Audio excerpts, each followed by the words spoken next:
A boy hears whispers from inside his bedroom wall. His parents say it's nothing, but the truth is worse than monsters. This is the story of Cobweb, 2023. Our movie opens in the shadows of a quiet neighborhood, where we meet Peter, a shy, intelligent boy burdened by loneliness. At school, he's the target of bullies, especially Brian, who mocks his silence and envies his brilliance. Each day, Peter retreats home, finding comfort only in the warmth of his loving parents. But one night, something strange happens. He wakes suddenly to a voice calling his name from the wall. Startled, he presses his ear to it and hears knocking. Fear floods him. He wakes his mother, who listens, hears nothing, and gently insists it's all in his imagination. Peter nods, but doubt lingers in his eyes. The next morning on the bus, Brian trips Peter and humiliates him again. Peter takes it silently, but things shift when the school introduces a new teacher, Miss Divine. During recess, she notices Peter sitting alone and invites him to help decorate the classroom. That's when Peter sees a spider and freezes. Miss Divine calmly helps him move it to the window. It's a small act, but for Peter, a powerful one. His fear begins to crack. He returns home happy, excitedly talking about Halloween. But the moment is crushed. His parents won't let him go out.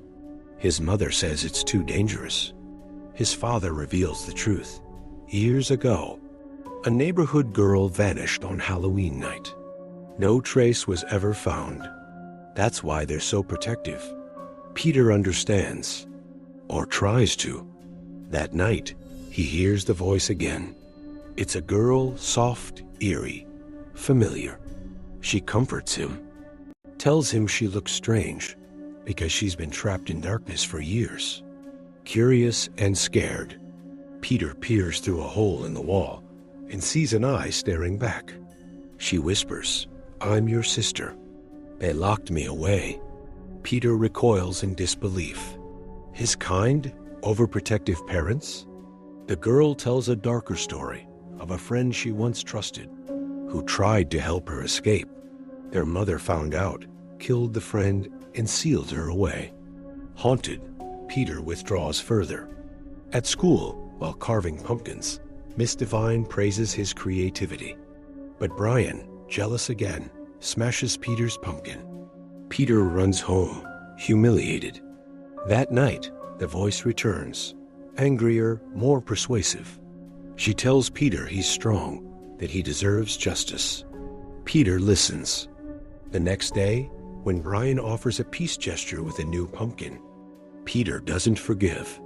He pushes Brian down the stairs, shattering his leg. Expelled and ashamed, Peter returns home. His father, disturbed by Peter's disturbing drawings, locks him in the basement. Desperate, Peter tries to call Miss Divine, who had once left her number on his test paper. She arrives at the house, sensing something's terribly wrong. But Peter's mother shuts her down with icy politeness. That night, Peter's parents act lovingly again, pretending all is normal. But the voice warns him, "They'll do to you what they did to me." She tells him where the friend's body is buried. Peter sneaks into the garden and finds a child's skull. His worst fear is now truth. As he plans to escape, Peter's mother catches him making a call. She's livid. He accuses her of hurting his sister. She locks him in, terrified he knows too much.